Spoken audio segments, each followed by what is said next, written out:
नमस्कार, खबर दमदार के साथ हाजिर हूं मैं अनुपम। करीब 2 साल से सीतापुर जेल में बंद समाजवादी पार्टी के वरिष्ठ नेता आजम खान से मिलने रामपुर जेल गए एसपी विधायक रविदास मेहरोत्रा की आजम से मुलाकात करी नहीं हो पाई। करीब 2 साल से सीतापुर जेल में बंद समाजवादी पार्टी के वरिष्ठ नेता आजम खान से मिलने रामपुर जेल गए एसपी विधायक रविदास मेहरोत्रा की आजम से मुलाकात आज नहीं हो पाई। रविदास मेहरोत्रा की अगर माने तो जेल प्रशासन ने उनसे कहा कि आजम खान की तबीयत ठीक नहीं है और वो दवा खाकर सो रहे हैं, जिसके बाद रविदास मेहरोत्रा ने पार्टी के अध्यक्ष अखिलेश यादव से मुलाकात की। आज के पूरे घटनाक्रम को बताया है। रविदास मेहरोत्रा ने कहा कि अखिलेश यादव ने कहा कि वो आजम खान के लिए सड़क से लेकर विधानसभा तक संघर्ष करेंगे। हम लोगों ने आज उनसे मिलने के लिए गए थे, लेकिन प्रशासन ने हमको मिलने नहीं दिया और कहा कि आजम खान साहब का स्वास्थ्य बहुत खराब है, उनको बुखार बहुत तेज है, उनको लूज मोशन हो रहे हैं।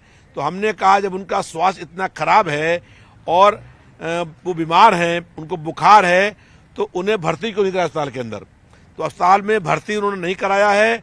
हमारा ये आरोप है कि भाजपा की प्रदेश की सरकार ये चाहती है कि आजम खान साहब की जेल में मौत हो जाए। वो आजम खान साहब की जेल में हत्या करना चाहती है। हम लोग सड़क से लेकर के और विधानसभा के अंदर तक संघर्ष करने का काम करेंगे। बेहद गंभीर आरोप आप लगा रहे हैं कि बीजेपी सरकार चाहती है कि जेल के अंदर ही उनकी मौत हो जाए। अब जबकि राष्ट्रीय अध्यक्ष साहब मुलाकात करके निकले हैं, उनकी तरफ से क्या फीडबैक है, क्या रोड मैप आप बनाने वाले आगे आने वाले दिनों में?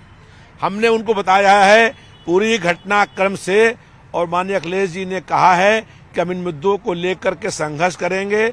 अभी चूंकि रमजान का महीना चल रहा है, चुनाव हुए, उसके बाद चुनाव एमएलसी के हुए, 12 अप्रैल को चुनाव काउंटिंग हुई थी एमएलसी चुनाव की, अभी रमजान चल रहा है, उसके बाद हम लोग संघर्ष करने का काम करेंगे और विधानसभा जब शुरू होगी तो हम लोग इन मुद्दों को उठाएंगे कि किस तरीके से समाजवादी पार्टी के विधायकों और नेताओं का सरकार उत्पीड़न करने का काम कर रही है। हम सरकार के हर जुर्म का मुकाबला करेंगे। वहीं इस मामले पर समाजवादी पार्टी के अध्यक्ष अखिलेश यादव ने कहा है कि एसपी आजम खान के साथ में है, उनकी जमानत के लिए समाजवादी पार्टी कोशिश करेगी और जो समाजवादी पार्टी लीगली मदद कर सकती है वो करेगी। लेकिन उनके साथ जो अन्याय हुआ है वो भारतीय जनता पार्टी ने किया। भारतीय जनता पार्टी जानबूझ करके ऐसे अधिकारियों को लेकर गई जिससे उनके ऊपर अन्याय हो सके, झूठे मुकदमे लग सके। और वहीं इस मामले पर बीजेपी के प्रवक्ता राकेश त्रिपाठी ने कहा कि जिस एसपी ने सत्ता में रहकर उनके साथ कारनामे किए, आज उसी एसपी ने उनको अलग थलग छोड़ दिया है।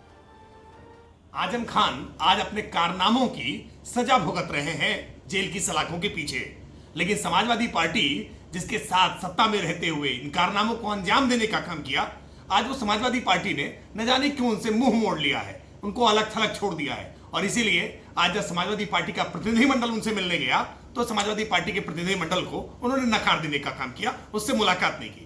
लेकिन कोई भी उनसे मुलाकात करे, ये जेल नियमों मैनुअल्स के हिसाब से ही उनकी मुलाकातें होती रहेंगी, लेकिन वो किसी से भी मुलाकात करे, उनके पापों का बोझ उनसे कम होने वाला नहीं है, बल्कि जो गरीबों के साथ उन्होंने अन्याय किया है उसकी सजा उनको लगातार मिलती रहेगी। प्रयागराज से बड़ी खबर है। 5 लोगों की हत्या के मामले में हमलावरों की सूचना देने वाले को इनाम मिलेगा। सूचना देने वाले को 25,000 का इनाम मिलेगा। पुलिस की 7 टीम मामले की जांच में जुटी हुई है। थरवई थाना इलाके में 5 लोगों की हत्या हुई थी। पुलिस ने जल्द मामले के खुलासे का दावा किया। सूचना देने वाले को 25,000 रुपए का इनाम मिलेगा। थरवई थाना इलाके में यह हत्या हुई थी। प्रयागराज सामूहिक हत्याकांड की जांच काफी तेज हो गई है।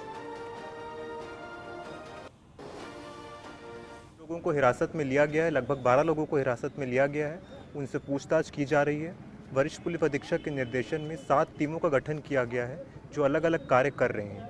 आज सुबह सुनील यादव ने ये बताया है कि उनका कुछ विवाद था, उस एंगल में भी काम कर रहे हैं। जल्द ही घटना का खुलासा किया जाएगा और सभी के विरुद्ध कठोर से कठोर कार्रवाई अमल में लाई जाएगी। गृह राज्य मंत्री अजय मिश्रा टेनी के बेटे और लखीमपुर हिंसा के मुख्य आरोपी आशीष मिश्रा ने लखीमपुर की सीजेएम कोर्ट में सरेंडर कर दिया। लखीमपुर पुलिस ने सरेंडर करने के बाद आशीष मिश्रा को जेल भेज दिया। आशीष मिश्रा मोनू को इलाहाबाद हाई कोर्ट ने जमानत दे दी थी। आशीष मिश्रा को मिली जमानत के बाद मामला सुप्रीम कोर्ट पहुंच गया था। सुप्रीम कोर्ट ने केंद्रीय गृह राज्य मंत्री के बेटे और लखीमपुर हिंसा के मुख्य आरोपी आशीष मिश्रा को मिली जमानत रद्द कर दी थी। लखीमपुर खीरी के तिकुनिया में हुई 3 अक्टूबर को हुई हिंसा के मामले में मुख्य आरोपी आशीष मिश्रा की 18 अप्रैल को हाई कोर्ट से मिली जमानत को सुप्रीम कोर्ट ने रद्द कर दिया था। फैसला पलटने के बाद 7 दिन का मुख्य आरोपी को समय दिया गया था सरेंडर करने का। आज 7वें दिन रविवार के दिन 3 बजे सीजेएम कोर्ट में आशीष मिश्रा ने सरेंडर कर दिया। उसके बाद पुलिस ने इसी जिला जेल में उनको भेज दिया है। अब आगे की प्रक्रिया के लिए उनके वकील 3 महीने का समय है जो हाई कोर्ट में अपील करेंगे। मनोज शर्मा, न्यूज़ 18, लखीमपुर खीरी। मुख्यमंत्री योगी आदित्यनाथ ने जालौन को 1100 करोड़ से अधिक की परियोजनाओं का लोकार्पण और शिलान्यास आज किया। इस मौके पर सीएम योगी ने कहा कि ग्राम पंचायत विकास का केंद्र है। उन्होंने अफसरों से कहा कि ग्राम पंचायतों को वाईफाई की सुविधा से लैस करें और सभी ग्राम पंचायतों में ऑप्टिकल फाइबर पहुंचे, साथ ही सभी ग्राम पंचायतों में ग्राम सचिवालय हो। उन्होंने कहा कि विकास के लिए पैसों की कमी नहीं है। सीएम योगी ने कहा कि अब गांव भी स्मार्ट और आत्मनिर्भर बन रहे हैं। 306 करोड़ रुपए 72 लाख रुपए की लागत से प्रदेश में 7,10,000 एलईडी स्ट्रीट लाइट लगाई गई हैं। इनके भी लोकार्पण का कार्यक्रम हुआ है। यानी अब केवल नगरीय क्षेत्र ही स्मार्ट नहीं दिखेंगे, बल्कि ग्रामीण क्षेत्र में भी हम लोग एलईडी स्ट्रीट लाइट, ग्राम सचिवालय की परिकल्पना, गांव में स्मार्ट विलेज की परिकल्पना को साकार करने के कार्यक्रम को आगे बढ़ाने का कार्य। ग्राम पंचायत की परिकल्पना को जो गांधी जी ने देखी थी कि ग्राम पंचायत अब दूसरे पर केंद्रित होकर के नहीं बल्कि आत्मनिर्भरता के लक्ष्य को प्राप्त कर सके, इस दिशा में हम सबको अपने प्रयास आगे बढ़ाने चाहिए। मुझे यहां पर प्रसन्नता है कि अपने संसाधनों का भरपूर उपयोग करते हुए हमारी कुछ ग्राम पंचायतों ने बेहतर प्रयास किया है। उन्नाव में बीजेपी सांसद साक्षी महाराज ने एक भड़काऊ पोस्ट लिखा है, जिसमें उन्होंने एक फोटो को शेयर करते हुए लिखा कि अगर अचानक भीड़ आए तो इससे बचने के लिए घर में बोतलें और तीर कमान रखें। उन्होंने पोस्ट में यह भी लिखा कि पुलिस बचाने नहीं आएगी, लोग जिहाद कर चले जाएंगे, बाद में पुलिस डंडा ठोकने आएगी। ये यहां पर पोस्ट साक्षी महाराज के द्वारा लिखा गया है। इस वक्त हम आपकी स्क्रीन पर आपको दिखा रहे हैं।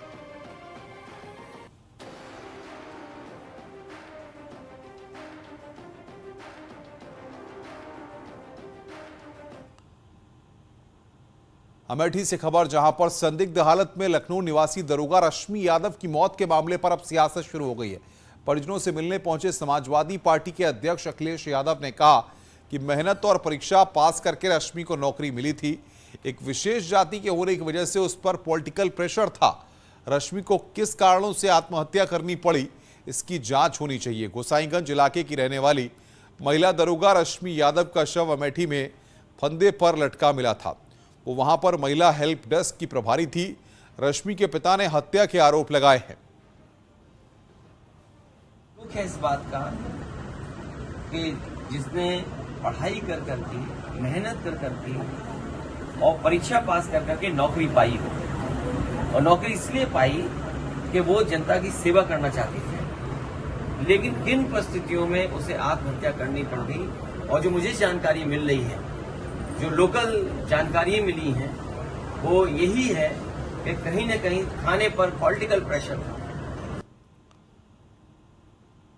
डिप्टी सीएम केशव प्रसाद मौर्य के बाद अब वित्त मंत्री सुरेश खन्ना ने भी कॉमन सिविल कोर्ट की वकालत की है। उन्होंने कहा कि देश में कानून की जरूरत है। सुप्रीम कोर्ट भी कॉमन सिविल कोर्ट के लिए लगातार कह चुकी है।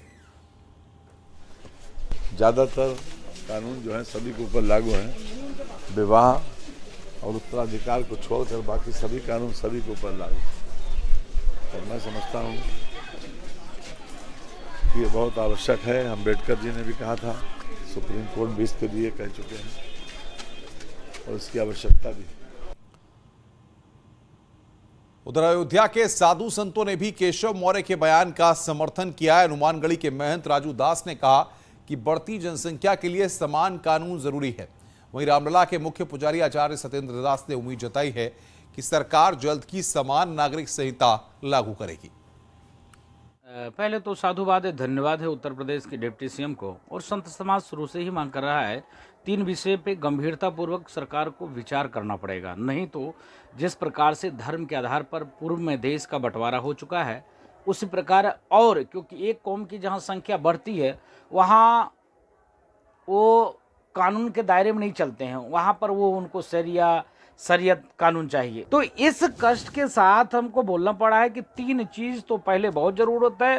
हिंदू राष्ट्र घोषित करो, समान नागरिक संहिता और समान सिविल कोड लागू करो, यह जनसंख्या नियंत्रण लागू करो, यह हमारी मांग है। जो हमारे उप मुख्यमंत्री मौर्य जी ने कहा है वो बहुत अच्छी बात है। समान नागरिक संहिता लाना बहुत ज़रूरी है। इसकी मांग बहुत पहले से चल रही है। इसकी चर्चा भी आज से नहीं है, बहुत दिनों से है, लेकिन अभी तक लागू नहीं हो पाया है। मैं आशा करता हूं कि यह सरकार निश्चित है कि समान नागरिक संहिता लागू करेगी, जिससे कि जो हमारे देश की अब व्यवस्था है वो व्यवस्थित होगा। संभल में थ्रेशर से निकली चिंगारी से किसानों की गेहूं जलकर राख हो गई। मामला गुन्नौर थाना के गांव फरीदपुर का है, जहां थ्रेसिंग करते समय गेहूं के भूसे में आग लग गई। आग को बुझाने के लिए गांव वालों ने मशक्कत की, लेकिन पूरी फसल धुंध कर जल गई। तो थ्रेशर से निकली चिंगारी और गेहूं वहां पर जलकर राख हो गए। ये तस्वीरें संभल की हम आपकी स्क्रीन पर आपको दिखा रहे हैं। दिल्ली के जहांगीरपुरी में बीते दिनों जिस इलाके में हिंसा हुई थी, वहां पर भाईचारा बनाए रखने के लिए दोनों समुदाय के लोगों ने मिलकर तिरंगा यात्रा निकाली। जहांगीरपुर के कुशल चौक से शुरू हुई ये तिरंगा यात्रा आजाद चौक पर खत्म हुई। यात्रा में शामिल लोगों ने भारत माता की जय के नारे लगाए। लोगों ने अपने घर की छतों से तिरंगा यात्रा पर फूल बरसाए।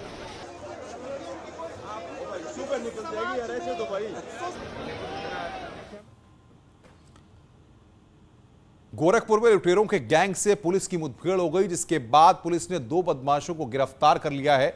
चेकिंग के दौरान रोके जाने पर बदमाशों ने पुलिस टीम पर फायरिंग कर दी। पुलिस की जवाबी फायरिंग में 2 बदमाशों को गोली लगी है। बताया जा रहा है कि ये बदमाश 32 लाख की लूट की वारदात में पहले भी जेल जा चुके हैं। कैंट और रामगढ़ ताल इलाके में लूट की ये 2 घटना में बदमाश वांटेड थे। मौके से बाइक, पिस्टल, तमंचा, कारतूस और 3 लाख की नकदी बरामद की गई है। घायल दोनों बदमाशों को अस्पताल में भर्ती कराया गया है।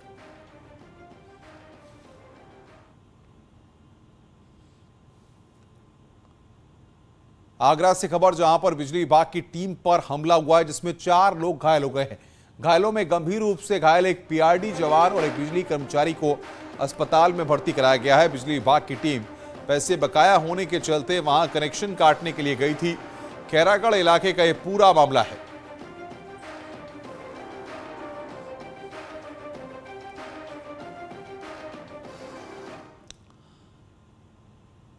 खबर बरेली से, जहां पर अवैध कब्जा हटाने गई राजस्व टीम पर दबंगों ने हमले की कोशिश की। आरोप के मुताबिक दबंगों ने राजस्व विभाग की टीम पर हवाई फायरिंग की। हवाई फायरिंग के बाद आरोपी मौके से फरार हो गया। बमोरा थाना क्षेत्र की यह घटना है। 2 सुरक्षा दीवारों पर मंदिर बना हुआ है। तीसरी दीवार इन्होंने जबरदस्ती तरीके से पिछले 2 वर्ष पहले बना ली होगी। अब ये तालाब का जीर्णोद्धार होना था। मनरेगा के तहत आईजीएम साहब को लिखित शिकायत के आधार पर ये राजस्व टीम आई और कब्जा मुक्त कराने की सोच रही थी। तभी इसी घर में से एक व्यक्ति राजेश नाम का तमंचा निकाल के गाली गलौज करते हुए भाग गया। पुलिस आई तभी भाग गया। खबरें और भी हैं, फिलहाल एक ब्रेक के लिए, ब्रेक के बाद जल्द हाजिर होते हैं।